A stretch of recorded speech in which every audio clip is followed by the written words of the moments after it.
বিসিবির সভাপতি অনুপস্থিত আছেন।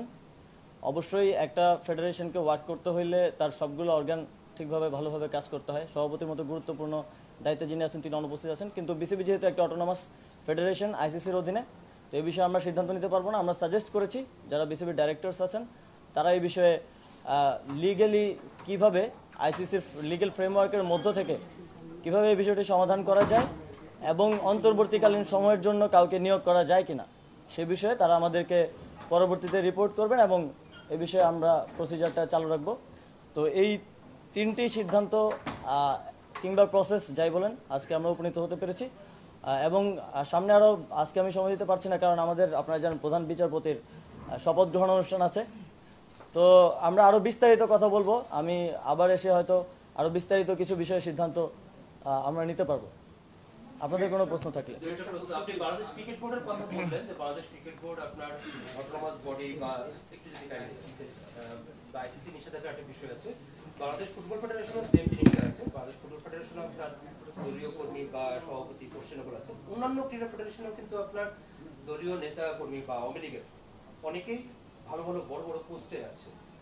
ওইসব ফেডারেশন বা ক্রীড়া সংস্থাগুলোতে কিন্তু আপনার এই ধরনের কোনো নিষেধাজ্ঞার কোনো বিষয় নেই। সেগুলোর ব্যাপারে কি ধরনের পদক্ষেপ নেওয়া যায়? আসলে আজকে সময় স্বল্পতার কারণে এবং নারী টি-20 বিশ্বকাপের কারণে বিসিবির সাথে আমরা আলোচনা করার সময় বা সুযোগ পেয়েছি।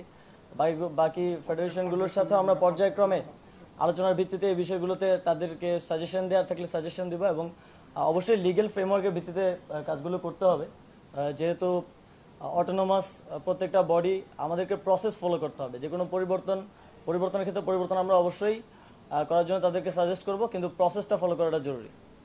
যতটুকু জানি আপনি ক্রীড়া প্রেমী একজন মানুষ এবং শুনেছি যে আপনি স্পোর্টস সম্পর্কে বেশ ভালো খোঁজ খবর রাখেন। জানতে চাই যে বাংলাদেশের স্পোর্টসে যেহেতু আপনি এখন দায়িত্বে আছেন ক্রীড়া মন্ত্রণালয়ে, স্পোর্টসের বাজেট কিরকম, কোন কোন খাতে কিরকম, সেটার ব্যাপারে কি কোনো ধারণা আগে ছিল কিনা বা এখন কোনো পেয়েছেন? আসলে স্যার আজকে আসছেন, আমরা কার্যক্রম সম্পর্কে বলেছি, স্যারকে বাজেট সম্পর্কে আমরা বিস্তারিত ধারণা দিব।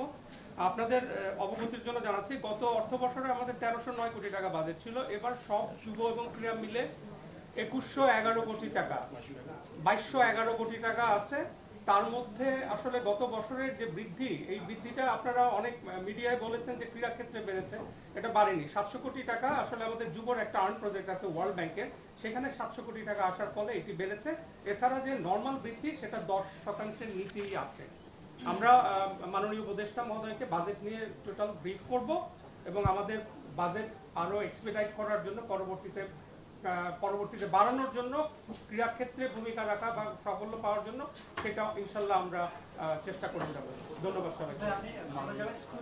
অনেকেই বলছেন যে আপনি দায়িত্ব নেওয়ার পরে ক্রীড়া ক্ষেত্রেও যে গত 16-15 বছরের বিভিন্ন বৈষম্য হয়েছে, অনিয়ম ঢেলে সাজানোর একটা আসলে কি আমরা ঢেলে সাজাতে চাই?